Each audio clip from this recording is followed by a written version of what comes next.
നമസ്കാരം. Red saffron the base of ട്രൂത്തിലേക്ക് ഏവർക്കും വീണ്ടും സ്വാഗതം. ഇന്ന് ഞാൻ നിങ്ങളുടെ മുമ്പിൽ വന്നിരിക്കുന്നത് നമുക്കെല്ലാം അറിയാവുന്ന നമ്മുടെ കേരളത്തിലെ ജീർണിച്ച ജേർണലിസം, പത്രമാധ്യമ പ്രവർത്തകരുടെ ജീർണത, ഇരട്ടത്താപ്പ്, ഒന്നുകൂടെ നിങ്ങളുടെ മുമ്പിൽ കൃത്യമായി രേഖകളോടുകൂടി എത്തിക്കാൻ വേണ്ടിയിട്ടുള്ള ഒരു ശ്രമമാണ് ഞാൻ നടത്തുന്നത്. അതിനു വേണ്ടിയിട്ടാണ് ഇന്ന് മുമ്പിൽ ഇവിടെ വന്നിരിക്കുന്നത്. നമുക്കെല്ലാം പണ്ടുപോലെ അറിയാവുന്ന കാര്യമാണ് കേരളത്തിലെ മാധ്യമ പ്രവർത്തകരുടെ ഇൻജെന്യൂറ്റി, അതായത് സത്യസന്ധയില്ലായ്മയും രാഷ്ട്രീയത്തിന് വേണ്ടി അല്ലെങ്കിൽ കാര്യസാധ്യത്തിന് വേണ്ടി അല്ലെങ്കിൽ TPR കൂട്ടാൻ വേണ്ടി അല്ലെങ്കിൽ സാമ്പത്തിക ലാഭത്തിന് വേണ്ടി ഏത് രീതിയിലുള്ള റിപ്പോർട്ടിങ്ങും എന്തും ചെയ്യും, ഏത് രീതിയിലേക്കും പോകും, ഏത് എക്സ്റ്റെന്റ് വരെയും പോകുന്ന ഒരു മാധ്യമ പ്രവർത്തന രീതിയാണ് കേരളത്തിൽ പൊതുവെ നമ്മൾ കാണപ്പെടുന്നത്. ഇത് വളരെ ഉജ്ജ്വല ഒരു മോഡലാണ് എന്നൊക്കെ ഇവർ തള്ളുന്നുണ്ട്. 4-ാം ലിംഗം. ആ 4-ാം ലിംഗം എന്ന് പേര് കിട്ടിയത് തന്നെ നമ്മുടെ വക്കീലന്മാരുമായി ഒരു ഏറ്റുമുട്ടലുണ്ടായിരുന്നു. അതിന്റെ കാരണം ഹൈക്കോടതിയിൽ നിന്ന് തുടങ്ങി വെച്ചൊരു സംഭവമാണ്. ഹൈക്കോടതിയിൽ എന്ത് കാര്യത്തിനാണെന്ന് അറിയില്ല, ഹൈക്കോടതിയിൽ പത്രക്കാർക്ക് ഒരു മുറിയുണ്ട്, മീഡിയ റൂം.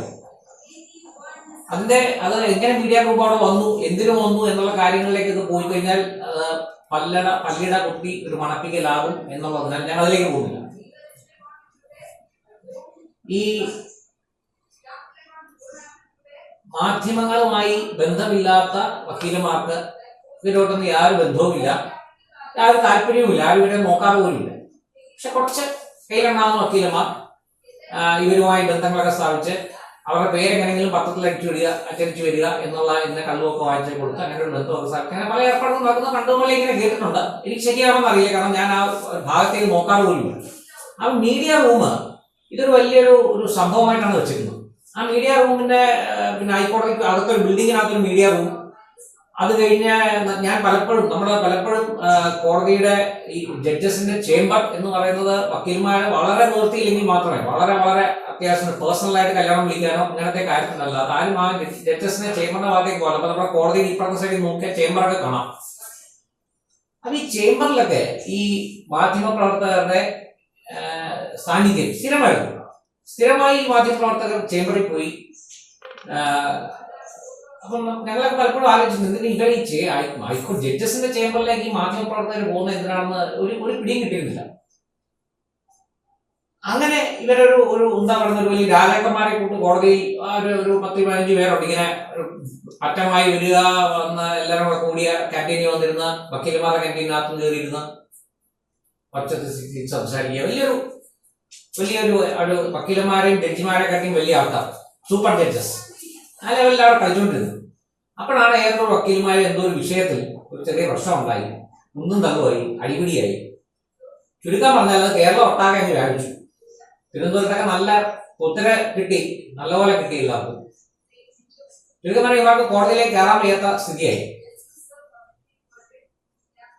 ഒരു മാസം, നിങ്ങൾ ഓർത്ത് കാണും, ഏകദേശം ഒരു മാസത്തിലധികം ദിവസവും വൈകിട്ട് ഇവരെല്ലാവരും കൂടെ ചാനലിൽ വന്നിരുന്ന് ഈ മാധ്യമ ഹിജടകളുടെ കൂടെ വസിക്കുന്ന കുറച്ച് വക്കീലന്മാരെയും കൂട്ടിയിരുത്തി ഒരു മാസത്തോളം അങ്ങോട്ടും ഇങ്ങോട്ടും എല്ലാ ചാനലുകളും ചർച്ച ചെയ്തു. ഇതിനെതിരെ മുഖ്യമന്ത്രിയെ പോയി കണ്ടു. പിണറായി വിജയൻ സഖാവ് പറഞ്ഞു, റിപ്പോർട്ടിങ്ങിനായിട്ട് കോടതിയിൽ പോയാൽ മതി, വേറെ ഏർപ്പാടിന് പോകണ്ട. അതോടെ ആ വാർത്ത നടന്നു. അത് ഈ നേരെ എടുത്തു പിടിച്ച് സുപ്രീം കോടതിയിൽ പോയി. സുപ്രീം കോടതി പോയി പണി നോക്കാൻ പറഞ്ഞു. അപ്പൊ അതോടെ ആ ഒരു ചാപ്റ്റർ അവസാനിച്ചു. അതോടെ ഇപ്പൊ എന്താ പറ്റി, അക്രഡിറ്റേഷൻ ഉള്ള ആൾക്കാർക്ക് മാത്രമേ കോടതിയിൽ പ്രവേശനമുള്ളൂ എന്ന് മാത്രമല്ല, കോടതിയിലുണ്ടായിരുന്ന എല്ലാ കോടതിയിലുണ്ടായിരുന്ന മീഡിയ റൂമുകളൊക്കെ പോയി. ഒറ്റ മീഡിയ റൂം ഇപ്പൊ ഇല്ല. ഇപ്പൊ വരാത്തെ കൂടെ തേരാപ്പാട് നടത്തുകയാണ്. മാത്രമല്ല ചേംബറിലേക്കുള്ള പ്രവേശനം നിരോധിച്ചു. അപ്പൊ ഈ ചേംബറിൽ പൊക്കോണ്ടിരുന്ന എന്തിനാണെന്ന് അപ്പോഴാണ് മനസ്സിലായത്. കാരണം ഇവിടുന്ന് നമ്മുടെ TV ഇരുന്ന് നമ്മുടെ മലയാളത്തിൽ തള്ളുന്നതല്ലാതെ ഇംഗ്ലീഷിലെ പരിജ്ഞാനം കാര്യമായി ഇല്ല എന്ന് അങ്ങനെയാണ് മനസ്സിലായത്. കാരണം ഈ കോടതി ജഡ്ജിൽ ഓപ്പൺ കോർട്ടിലെ ഡിക്റ്റേഷൻ ഒന്നും പലതും ഇവർക്ക് മനസ്സിലാകാറില്ല എന്നുള്ളത് പിന്നെ മനസ്സിലായി. നമുക്ക് മനസ്സിലാവും. അതിനാണ് ഈ ചേംബറിൽ പോയിട്ടുണ്ട്. കാരണം ഡിക്റ്റേഷൻ എടുത്ത് സ്റ്റെനോഗ്രാഫർ ചേംബറിലേക്ക് പോകുമ്പോൾ ഓടിപ്പോയി സ്റ്റെനോഗ്രാഫർ പറഞ്ഞു കൊടുക്കും മലയാളത്തിൽ എന്താണെന്നുള്ളത്. അതാണ് ഈ ഫ്ലാഷ് ആയിട്ട് ഇങ്ങനെ ഈ ടി വിയിൽ ഇങ്ങനെ വന്നുകൊണ്ടിരുന്നത്. അപ്പൊ നിങ്ങൾ ശ്രദ്ധിച്ചാൽ മതി, ഇപ്പൊ ഈ ഫ്ലാഷ് ഏകദേശം കാര്യമായ രീതിയിൽ കൊണ്ടു വീണ്ടും ഓൺലൈനിൽ വന്നതിന് ശേഷമാണ് ഈ ഫ്ലാഷ് വന്നത്. കാരണം ഓൺലൈനിൽ അവർക്ക് കയറിയിരുന്ന് കേൾക്കാം. അതുകൊണ്ടാണ് ഈ ഫ്ലാഷ് വന്നു തുടങ്ങി. അല്ലെങ്കിൽ പിന്നെ ഈ ഫ്ലാഷ് ആയിട്ടില്ല. കാരണം അവിടെ എന്തോ പറഞ്ഞ ഒരു പിടിയും കിട്ടുന്നില്ലായിരുന്നു. അപ്പൊ ഫ്ലാഷ് വന്നത് ഇടയ്ക്കാണ് കുറച്ചു കാലം ഫ്ലാഷ് ഇല്ലായിരുന്നു, കോടതി വാർത്തകൾ ഫ്ലാഷ് ഇല്ലായിരുന്നു കാര്യമില്ലായിരുന്നു. ഇതാണ് പൊതുവെ ഈ പാർട്ടികളുള്ളത്. ഇവരുടെ ഒരു ധാരണ. അപ്പൊ അതോടെ അന്ന് തിരുവനന്തപുരത്തുകാരാണ് ഈ 4-ാം ലിംഗം എന്നുള്ള പേര് കൊടുത്തത്. ആ 4-ാം ലിംഗത്തിൽ നിന്നാണ് ഈ ഒരു വിഷയത്തിലേക്ക് വന്നത്. കാര്യത്തിലേക്ക് വരാം. അപ്പൊ ഇവരെ ഈ നമ്മളെ ടി വിയിലൊക്കെ ഇരുന്ന് വരെ വൈകുന്നേരത്തെ ചർച്ചകളൊന്നും കണ്ടു. ഒരു കോടതിയാണ്. കോടതിയിൽ അങ്ങോട്ട് ഓരോരുത്തരെ വിളിച്ചിരുത്തി അങ്ങോട്ട് ചോദ്യം ചെയ്യും. നീ ആരാ, നീക്ക് എന്ത് അധികാരം ഇങ്ങനെ പറയാം, നീ ആരാ, നിന്റെ അധികാരം എന്താ, നിന്റെ നിയമം എന്താ, നിനക്ക് അതറിയാമോ, ഈ നിയമം അറിയാമോ, ആ നിയമം അറിയാമോ, എന്നങ്ങോട്ട് വരുന്നു. മറ്റേ ചുരുത്തിക്കാടോ പരുത്തിക്കാടോ പിന്നെ സക്കറിയോ എന്താണൊക്കെ മുട്ടയോ കുണ്ടന്നായരോ അങ്ങനെ ആരൊക്കെയോ വലിയ ആൾക്കാർ എല്ലാം പെൻസിൽ വിട്ട് നിൽക്കുന്ന ഒരാള്, ഇങ്ങനെ പിടിക്കുന്ന ഒരാള്, ഇങ്ങനെ ഇരിക്കുന്ന ഒരാള്, ഇങ്ങനെ ഇരിക്കുന്ന ഒരാള്, പല ആംഗിളിലും മട്ടിലും വന്ന് ഒരു ഗുണ്ടാ സ്റ്റൈലിൽ വന്നിട്ട് ആരടാ എന്താന്നുള്ള മട്ടിൽ എല്ലാവരെയും ചോദ്യം ചെയ്യുന്നു, പിടിക്കുന്നു.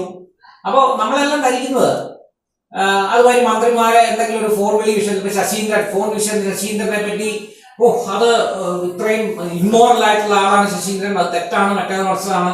ഉമ്മൻചാണ്ടി സരിതയുമായി പ്രശ്നം ഹൈലി ഇമ്മോറൽ. വേണുഗോപാൽ സരിതയുമായി ലൈംഗിക ബന്ധം ഹൈലി ഇമ്മോറൽ. പിന്നെ ചാണ്ടി എന്താണ്ടോ നിലം നികത്തി അല്ലെങ്കിൽ സാമ്പത്തിക തിരിമറിയുടെ അഴിമതി അഴിമതി, ഭയങ്കര അഴിമതി, മറ്റേതാ പഠിച്ചത്. ഇത്രയും വലിയ ആൾക്കാർ എന്താണ് ചെയ്തു കൂട്ടിയത് എന്ന് നിങ്ങളൊന്നറിയണം. റൈറ്റ് ടു ഇൻഫർമേഷൻ ആക്ട് അനുസരിച്ച് ഈ മാധ്യമ രംഗത്തുള്ള അനവധി പേർ സമ്പാദിച്ച രേഖകളിൽ നിന്നാണ് എന്റെ ഈ പ്രസന്റേഷൻ. അതായത് ഈ മാധ്യമ പ്രവർത്തകർക്ക് ഒരു യൂണിയൻ ഉണ്ട്, ട്രേഡ് യൂണിയൻ ആണെന്ന് അറിയണം. Trade union, registered trade union. അതിന്റെ പേരാണ് Kerala union of working journalist, KUWJ. ഇപ്പൊ പലരും അതിനെ കളിയാക്കി കേരള യൂണിയൻ ഓഫ് വർക്കിംഗ് ജിഹാദീസ് എന്നൊക്കെ വിളിക്കുന്നുണ്ട്. അതെന്തായാലും എനിക്കറിയില്ല. അപ്പോ ഈ പറഞ്ഞ കാര്യം സിദ്ദിഖാപ്പനെ കൊണ്ടുള്ള ജിഹാദി, കാരണം സിദ്ദിഖാപ്പനാണ് ഈ KUWJയുടെ നാഷണൽ സെക്രട്ടറിയോ അങ്ങനെ കണ്ടൊക്കെയാണ്.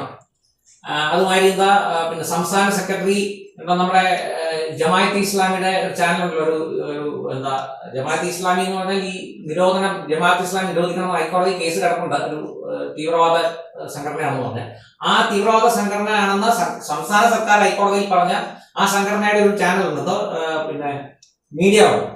അപ്പൊ മീഡിയ ഒരു ഷബ്നാസ് സിയാദ്, അവരുടെ ഭർത്താവ് പോപ്പുലർ ഫ്രണ്ടുകാരനാണെന്നൊക്കെ പറയപ്പെടുന്നു. അറിയില്ല, കൈവെട്ട് കേസിലൊക്കെ ആകാനായിരുന്നു എന്നൊക്കെ പറഞ്ഞു. അതെനിക്കറിയില്ല, സത്യാവസ്ഥ അറിയില്ല. അപ്പൊ അങ്ങനെയുള്ള ആൾക്കാരാണ് ഇതിനെ നയിക്കുന്നത്. അപ്പൊ അങ്ങനെ ഒരു കൂട്ടം ആൾക്കാരുള്ളതുകൊണ്ടായിരിക്കും ഈ കേരള യൂണിയൻ ഓഫ് വർക്കിംഗ് ജിഹാദീസ് ആൾക്കാരെ കളിയാക്കി വിളിക്കുന്നത്. അതെന്തോ എനിക്കറിയില്ല, അന്തോ ആയിക്കോട്ടെ, അത് നമ്മുടെ വിഷയമല്ല. അപ്പൊ ഈ കേരള യൂണിയൻ ഓഫ് പിന്നെ വർക്കിംഗ് ജേർണലിസ്റ്റിൽ KUWJ ധാരാളം ആൾക്കാർ ഈ മാധ്യമ പ്രവർത്തകർ അംഗങ്ങളാണെങ്കിലും ഞാൻ മനസ്സിലാക്കിയത് ഒരു 10% ആൾക്കാർ മാത്രമേ ഇതുമായി പൂർണ്ണമായി സഹകരിച്ച് നീങ്ങുന്നുള്ളൂ. അവരുടെ കയ്യിലാണ് ഈ മൊത്തം ഈ സംഭവം നിൽക്കുന്നത്. അത് ഇടത് ആഭിമുഖ്യമുള്ള ജിഹാദി ആഭിമുഖ്യമുള്ള ഒരു കൂട്ടം ആൾക്കാർ, ബാക്കിയുള്ളവർ സൈലന്റ് ആണ്. അതിനകത്ത് ഒട്ടനവധി പേരും ഇതിന്റെ പ്രവർത്തന രീതിയിൽ തീരെ താല്പര്യമില്ല, അല്ലെങ്കിൽ വളരെ എന്താ പറയുക എതിർപ്പുള്ളവരാണ്. എല്ലാവരും ഉണ്ടായിരിക്കും മാന്യത ഓർത്ത്. അപ്പൊ ബഹുഭൂരിപക്ഷം പത്രപ്രവർത്തകരുടെ കാര്യമല്ല ഞാൻ സംസാരിക്കുന്നത്. ഇതിനകത്തൊരു അറ്റം ഉള്ള ഒരു ജിഹാദി സഖാക്കളുടെ ഒരു കൂട്ടം. അപ്പൊ ഇത് തുടങ്ങുന്നത് എങ്ങനെയാണെന്ന് വെച്ചാൽ ഈ മാധ്യമ പ്രവർത്തകർ 1-2 പേര് ഈ സർക്കാരിലേക്ക് റൈറ്റ് ടു ഇൻഫർമേഷൻ ആക്ട് അനുസരിച്ച് അപേക്ഷ കൊടുത്തു. അതായത് ഈ മാധ്യമ പ്രവർത്തകർക്ക് കാലാകാലം വരുന്ന സർക്കാർ 2011 തുടങ്ങിയാണ് ഈ അഭ്യാസം. അന്ന് മുതൽ ധാരാളം പൈസ കൊടുക്കുന്നുണ്ട് പ്രസ് ക്ലബ്ബുകൾ സ്ഥാപിക്കാൻ, അല്ലെങ്കിൽ പ്രസ് ക്ലബ്ബുകൾ നവീകരിക്കാൻ തുടങ്ങി പല പല പല ആവശ്യങ്ങൾ പറഞ്ഞുകൊണ്ട് കാശുകൾ കൊടുക്കുന്നുണ്ട്. അപ്പൊ കോടിക്കണക്കിന് രൂപ അവർക്ക് കൊടുക്കുന്നുണ്ട്. അപ്പൊ ഈ കോടിക്കണക്കിന് രൂപ ഇതിന്റെ കണക്കും കാര്യങ്ങളും ഒക്കെ ഈ KUWJയുടെ പല മീറ്റിങ്ങുകളിലും അല്ലെങ്കിൽ പ്രസ് ക്ലബിന്റെ മീറ്റിങ്ങുകളിൽ ചോദിക്കുമ്പോൾ ഇതിനൊന്നും ഉത്തരം കിട്ടാതായപ്പോൾ ചില ആൾക്കാരാണ് ഈ ഗവൺമെന്റ് സമീപിച്ചിട്ട് ഇതിന്റെ കാര്യങ്ങൾ എന്താണെന്ന് ചോദിക്കുമ്പോഴാണ് ഞെട്ടിപ്പിക്കുന്ന വിവരങ്ങൾ പുറത്തു വരുന്നത്. അതിൽ ആദ്യത്തേത് ഞാൻ പറയുന്നത് ഈ പരാതികൾ വന്നതോടെ ചില അന്വേഷണങ്ങൾ സംസ്ഥാന സർക്കാർ തലത്തിൽ നിയോഗിച്ചു. അപ്പം അതിനകത്ത് ഒരു റിപ്പോർട്ടിന്റെ അല്പഭാഗം ഞാൻ വായിക്കാം.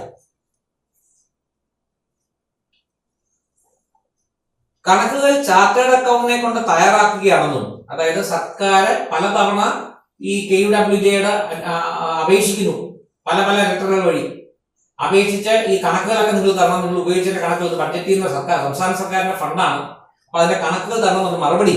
കണക്കുകൾ ചാർട്ടേഡ് അക്കൗണ്ടിനെ കൊണ്ട് തയ്യാറാക്കുകയാണെന്നും 2013 മുതൽ ധനസഹായം വിവിധ രീതിയിൽ വിനിയോഗിച്ചതിന്റെ കണക്കുകൾ സമഗ്രമായി തയ്യാറാക്കുന്നതിനാൽ ഉണ്ടാകുന്ന കാലതാമസം കണക്കിലെടുത്ത് മാർച്ച് അവസാനം വരെ സമയം അനുവദിക്കണമെന്ന് ആവശ്യപ്പെട്ടിരുന്നു. ലോക്ക്ഡൌണിൽ ഇളവ് അനുവദിച്ച് മാർച്ച് 18 വീണ്ടും കത്ത് നൽകി. മാർച്ച് 25-നകം നേരിട്ടോ രജിസ്ട്രേഡ് തപാലിലോ വിനിയോഗ സർട്ടിഫിക്കറ്റ് ഓഫീസിൽ ഹാജരാക്കുന്നതിന് നിർദ്ദേശം നൽകിയിരുന്നെങ്കിലും ഈ കത്ത് തീയതി വരെ വിനിയോഗ സർട്ടിഫിക്കറ്റ് ഹാജരാക്കിയിട്ടില്ല. പല പ്രാവശ്യമായി സമയം നീട്ടി ചോദിക്കുന്നതല്ലാതെ വിനിയോഗ സർട്ടിഫിക്കറ്റ് ലഭ്യമാക്കുന്നതിൽ ആശാവഹമായ നടപടി KWJ ഭാഗത്തു നിന്നുണ്ടായിട്ടില്ല. KUWJക്ക് ആവശ്യത്തിന് സമയം അനുവദിച്ചിട്ടും വിനിയോഗ സർട്ടിഫിക്കറ്റ് നൽകാതെ തികഞ്ഞ അലംഭാവം പുലർത്തുകയാണ്. KUWJക്ക് സർക്കാർ നൽകിയ ധനസഹായത്തിനായി സമർപ്പിക്കപ്പെട്ട പ്രപ്പോസലിന്റെ പകർപ്പോ ബജറ്റിൽ വകയൊഴിച്ച് 25 ലക്ഷം രൂപ, അതായത് KUWJക്ക് സർക്കാർ നൽകിയ ധനസഹായത്തിനായി സമർപ്പിക്കപ്പെട്ട പ്രപ്പോസലിന്റെ പകർപ്പോ ബജറ്റിൽ വകയൊഴിച്ച് 25 ലക്ഷം രൂപ തുക അനുവദിച്ചതിന് മുന്നോടിയായി വിവിധ പദ്ധതികളുടെ കമ്പോണൻസ് ആയിട്ടുള്ള റിവൈസ്ഡ് പ്രപ്പോസലിന്റെ പകർപ്പോ ഓഫീസിൽ ലഭ്യമല്ലാത്തതിനാൽ മറ്റു രീതിയിലുള്ള അന്വേഷണം സാധ്യമല്ല. ഈ സാഹചര്യത്തിൽ KUWJ ഭാഗത്തു നിന്നും നടപടികൾ വിലയിരുത്തി ഉചിതമായ മറ്റ് നിയമ നടപടികൾ സ്വീകരിക്കണമെന്ന് അപേക്ഷിക്കുന്നു. റിപ്പോർട്ടാണ് ഡെപ്യൂട്ടി ഡയറക്ടർ നമ്മുടെ ഇൻഫർമേഷൻ പബ്ലിക് റിലേഷൻസ്. അനക്കമില്ല, ആരും അനങ്ങിയില്ല. അപ്പൊ അത് കഴിഞ്ഞപ്പോ ഒരു ഇടുത്തി മാതിരി ഒരു സംഭവം നടന്നു. അതായത് ഈ വയനാട് ഈ മാധ്യമക്കാര് ഒരു പ്രസ് ക്ലബ് ഉണ്ടാക്കാനായി സംസ്ഥാന സർക്കാർ സ്ഥലം കൊടുക്കുന്നു. നിങ്ങൾ നാട്ടിൽ എന്തൊക്കെ അട്രോസിറ്റീസ് ആണ്. ട്രേഡ് യൂണിയൻ ആണ് ഇത് കൊടുക്കുന്നത്. ട്രേഡ് യൂണിയൻ ആണ് ഈ സംസ്ഥാന സർക്കാർ നമ്മുടെയൊക്കെ കാശൊക്കെ എടുത്ത് കൊടുക്കുന്നത്. ഇവർക്ക് വയനാട് ഒരു പ്രസ് ക്ലബ് ഉണ്ടാക്കാനായിട്ട് സ്ഥലം കൊടുക്കുന്നു സംസ്ഥാന സർക്കാർ. സ്ഥലം കൊടുത്തിട്ട് MP ലാക്സ് ഫണ്ട്, അവിടുത്തെ MP-യുടെ ഫണ്ടിൽ നിന്നും MP ലാക്സ് ഫണ്ടിൽ നിന്നും ധനസഹായം മുടക്കി കെട്ടിടം കിട്ടുന്നു.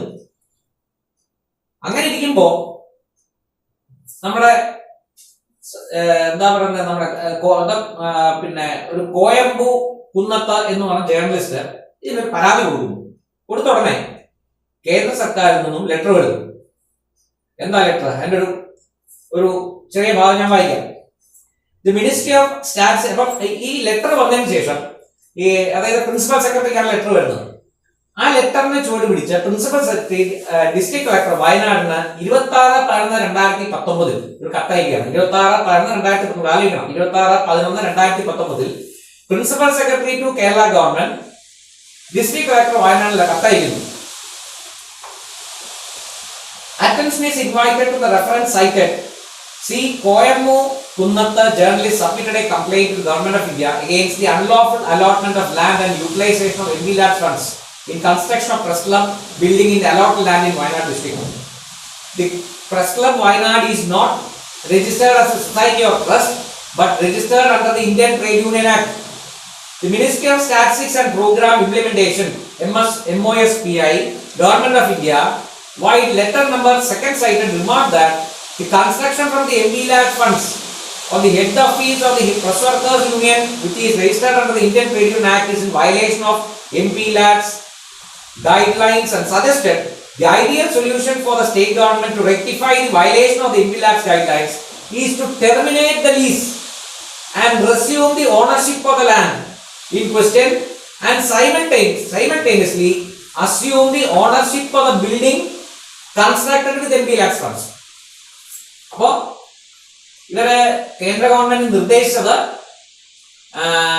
ഈ ഫണ്ട് ഉപയോഗിച്ചത് അനധികൃതമായത്, ട്രേഡ് യൂണിയന് ഫണ്ട് കൊടുക്കാൻ നിയമം അനുവദിക്കാത്തത് കാരണം ഈ കൊടുത്ത ഫണ്ട് ഉപയോഗിച്ച് ഈ ഭൂമിയും സർക്കാർ കൊടുത്ത ഭൂമിയും അതിൽ ഈ കെട്ടിടം വെച്ചത് കാരണം എത്രയും പെട്ടെന്ന് ആ ഭൂമിയും കെട്ടിടവും തിരികെ പിടിക്കുക. എന്നിട്ട് then the building may be put to general purpose പൊതുജനങ്ങളുടെ ആവശ്യത്തിന് ഉപയോഗിക്കുക.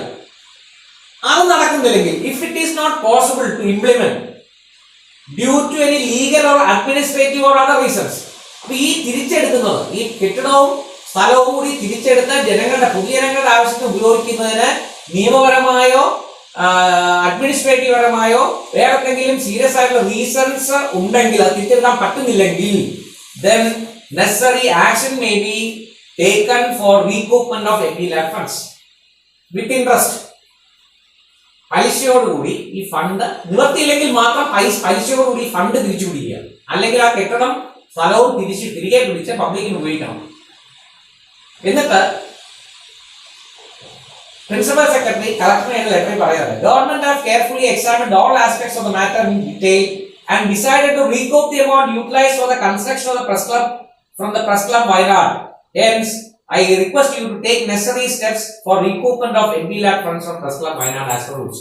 എന്തുകൊണ്ടാണ് കെട്ടിടം തിരിച്ചു പിടിക്കാൻ പറ്റുന്നില്ല എന്നുള്ളതിനെ പറ്റി മിണ്ടുന്നില്ല, പക്ഷേ ഫണ്ട് തിരികെ പിടിക്കാൻ തീരുമാനിച്ചു.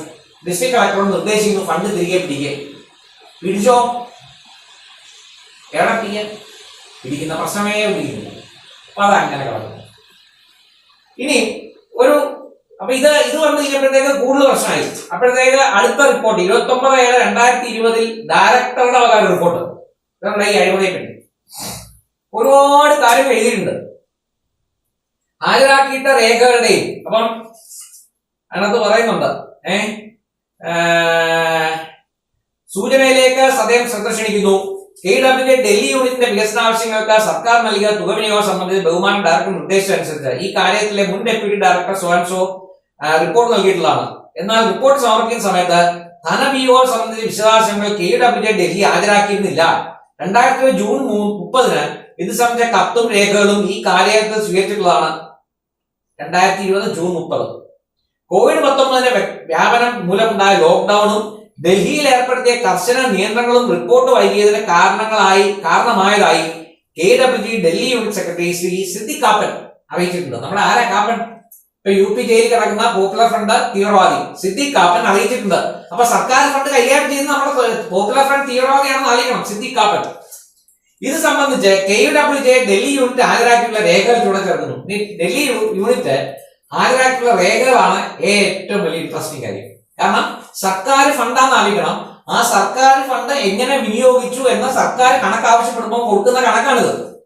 KWJ Delhi unit secretary Shri Siddique Kappan നൽകിയ 25/6/2020 കത്ത്, അതായത് സമയം ചോദിച്ചുള്ള കത്ത്, ആകെ കൊടുത്തിരിക്കുന്ന രേഖകളാണ്.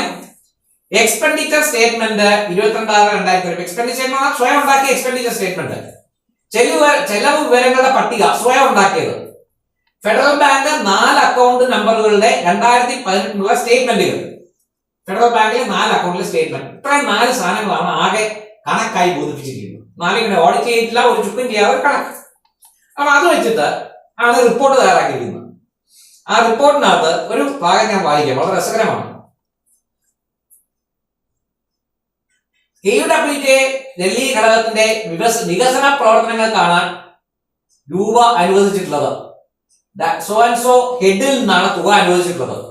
മുതിർന്ന മാധ്യമപ്രവർത്തകരുടെയും KWJ ഡൽഹി അംഗങ്ങളുടെയും യാത്രയയപ്പ്, മാധ്യമപ്രവർത്തകരുടെ ആരോഗ്യ ഇൻഷുറൻസ് പദ്ധതി. അപ്പൊ നമ്മളൊക്കെ എങ്ങനെ KWJ ഡൽഹി ഘടകത്തിന്റെ വികസന പ്രവർത്തനങ്ങൾക്കാണ് സർക്കാർ ഫണ്ട് അനുവദിച്ചത്. ഉപയോഗിച്ചതോ മുതിർന്ന മാധ്യമപ്രവർത്തകരുടെയും KWJ ഡൽഹി അംഗങ്ങളുടെയും യാത്രയയപ്പ്, മാധ്യമപ്രവർത്തകരുടെ ആരോഗ്യ ഇൻഷുറൻസ് പദ്ധതി, വെൽഫെയർ പെൻഷൻ പദ്ധതി, മാധ്യമപ്രവർത്തകർക്കുള്ള ദുരിതാശ്വാസം, കുടുംബമേള, സ്പോർട്സ്, സെമിനാർ, മാധ്യമ സംവാദം എന്ന് വെച്ചാൽ സെൻട്രൽ ഗവൺമെന്റിനെയും RSSനെയും തെറി വിളിക്കുന്ന സംവാദം, മാധ്യമ സംവാദം, മീറ്റ് ദ പ്രസ്, സിനിമാ പ്രദർശനം, സിനിമാ പ്രദർശനം തുടങ്ങിയ ക്ഷേമ പ്രവർത്തനങ്ങൾ, ബോധവൽക്കരണം, അക്കാദമിക പ്രവർത്തനങ്ങൾ എന്നീ ആവശ്യങ്ങൾക്ക് ഈ തുക വിനിയോഗിച്ചിട്ടുള്ളതായിട്ടാണ് ചെലവ് വരങ്ങളുടെ പട്ടികയിലും KWJ ഡൽഹി സെക്രട്ടറി, അതായത് കാപ്പൻ സാഹിബിന്റെ കത്തിലും പരാമർശിച്ചിട്ടുള്ളത്. നല്ലതാണ്. എന്നാൽ ഇനിയാണ് രസം. എക്സ്പെൻഡിച്ചർ സ്റ്റേറ്റ്മെന്റ് പ്രകാരം ഡിമാൻഡ് ഡ്രാഫ്റ്റ് KUWJ ഡൽഹി ഘടകത്തിന്റെ സേവിങ്സ് ബാങ്ക് അക്കൗണ്ടിൽ 18/9/2012 ക്രെഡിറ്റ് ആയിട്ടുള്ളതായി കാണുന്നു. എന്നാൽ ഇത് സംബന്ധിച്ച ബാങ്ക് അക്കൗണ്ട് സ്റ്റേറ്റ്മെന്റ് സമർപ്പിച്ചിട്ടില്ല. എങ്ങനെ സമർപ്പിക്കും? സ്റ്റേറ്റ്മെന്റ് സമർപ്പിക്കും. ഈ തുക സ്ഥിര നിക്ഷേപമായി, ഇതാണ് ഏറ്റവും ഗുരുതരം, ഈ തുക സ്ഥിര നിക്ഷേപമായി 29/11/2012 നിക്ഷേപിക്കുകയും ആയതിന്റെ പലിശയും മുതലും തുടർ നഷ്ടങ്ങളും സ്ഥിര നിക്ഷേപമായി നിക്ഷേപിക്കുകയും സംഘടനയുടെ വിവിധ പ്രവർത്തനങ്ങൾ ഉപയോഗിക്കുകയും ബാക്കിയുള്ള തുക ബാങ്കിൽ തന്നെ നിക്ഷേപിക്കുകയും ചെയ്തിട്ടുള്ളതായി കാണുന്നു.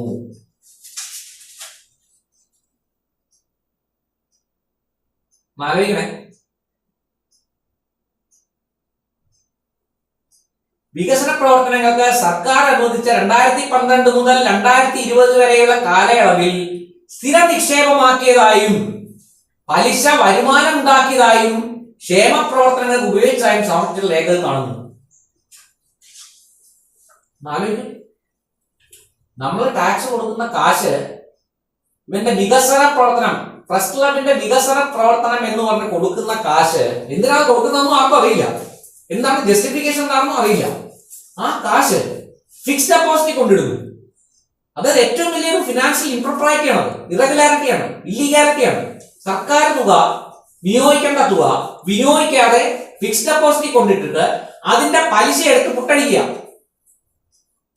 ക്ഷേമ പ്രവർത്തനം ഒന്നാലോചിക്കും. ഇത് ഈ റിപ്പോർട്ട് സമർപ്പിച്ചിട്ട് 29/7/2020. അനക്കമില്ലേ? ഒരനക്കമില്ലേ? അപ്പൊ അങ്ങനെ ഇരിക്കുമ്പോ ഈ റിപ്പോർട്ടിന്റെ ബേസിൽ 5/8/2020 VP സ്വാതി ഡെപ്യൂട്ടി ഡയറക്ടർ ഒരു ഫയൽ ഓപ്പൺ ചെയ്തു. ആ ഫയലില് നോട്ടൊന്ന് ശ്രദ്ധിച്ചാൽ പ്രസ് ക്ലബ്ബുകൾക്ക് അനുവദിച്ച തുകയുടെ വിനിയോഗം സംബന്ധിച്ച ചെലവ് വിവര കണക്കും യൂട്ടിലിറ്റി സർട്ടിഫിക്കറ്റും ലഭ്യമാക്കാൻ വകുപ്പ് സ്വീകരിച്ച നടപടി റിപ്പോർട്ടിൽ ലഭിച്ചെങ്കിലും ഇക്കാര്യത്തിൽ ഫണ്ട് ദുരുപയോഗമോ മറ്റ് ക്രമക്കേടോ നടത്തുന്നുണ്ടെന്ന് പരിശോധിച്ചായി വ്യക്തമാക്കിയിട്ടില്ലാത്തതിനാൽ ഇക്കാര്യത്തിൽ വിജിലൻസ് അന്വേഷണം ആവശ്യമുണ്ടോ എന്ന് ബഹുമാനപ്പെട്ട ഡയറക്ടറുടെ അഭിപ്രായമാണ് ആരാഞ്ഞിരിക്കുന്നത്.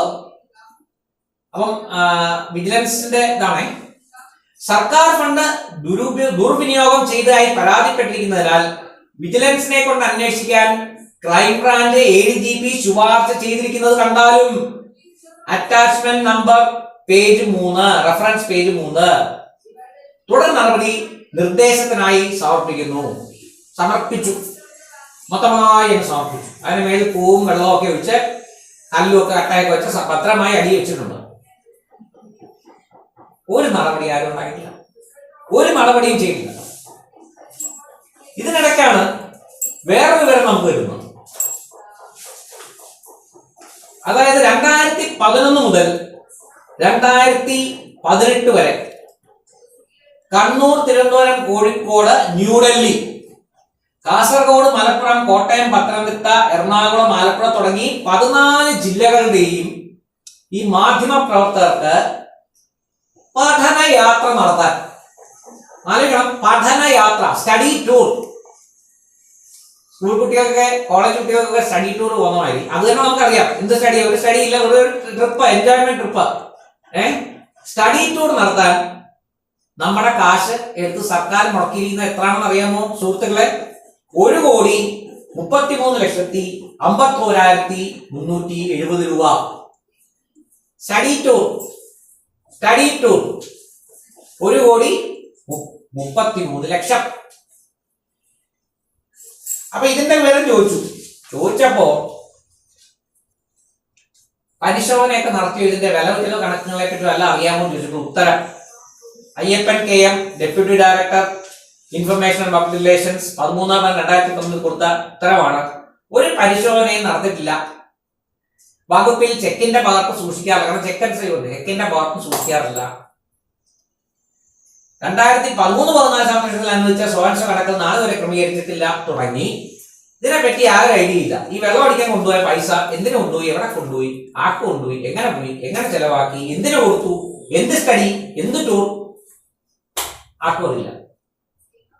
അങ്ങനെ ഇരിക്കുമ്പോഴാണ് നമ്മുടെ അക്കൗണ്ടന്റ് CAG കേന്ദ്ര സ്ഥാനം കയറി ഒന്ന് തോണ്ടി 2021 3-ാം മാസം.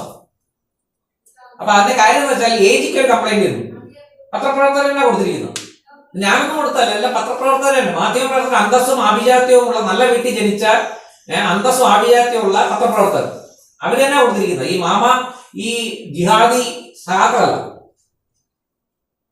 അതിനകത്ത് ഒരു റിപ്പോർട്ട് CAGയുടെ വക, Department of Information and Public Relations, Government of Kerala constituted an inspection monitoring committee, wide orders number so and so, dated so and to investigate the complaints regarding misappropriation of government funds allotted to various press clubs or development projects. There are a total number of 14 press clubs as intimated. As per the rules, the certificate of the chartered accountants, work completion certificate is to be submitted as to whether the works are in accordance with the specifications, provisions, etc. As per records furnished to audit, the utilization certificates pertaining to government funds allotted to the following press club is still pending receipt as on date. അതായത് 4/3/2021 2.55 കോടി രൂപയുടെ കണക്ക്. ഒരു കണക്കും agent മുമ്പിൽ ഹാജരാക്കിയിട്ടില്ല, കേരള സർക്കാരിന് മുമ്പിൽ ഹാജരാക്കിയിട്ടില്ല. എല്ലാ പ്രസ് ക്ലബുകളും ഉണ്ട്.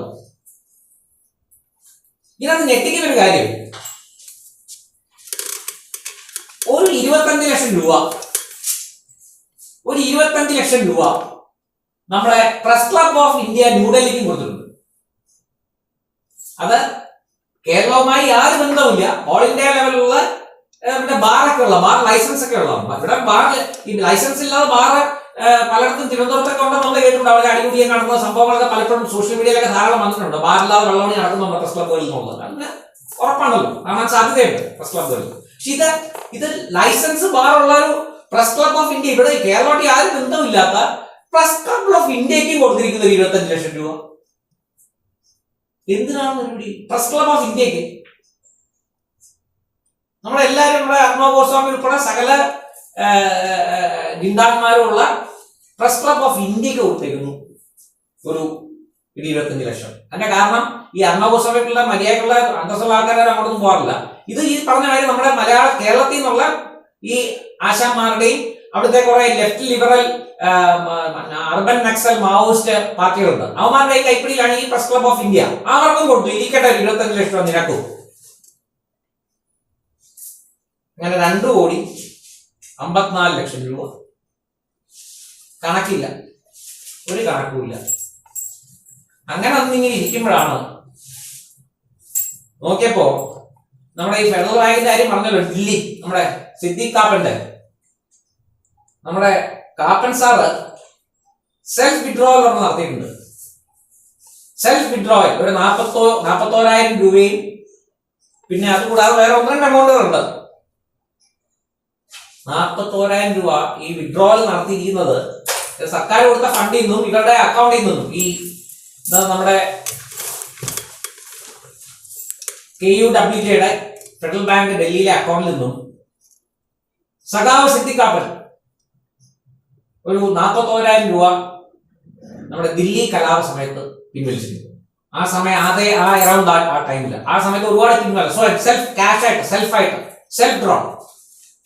എന്തിനാണാവോ ഈ കാശ് മുടക്കിയത്? സർക്കാർ കാശ്, നമ്മുടെ കാശ്. ദില്ലി കലാപത്തിനാണോ?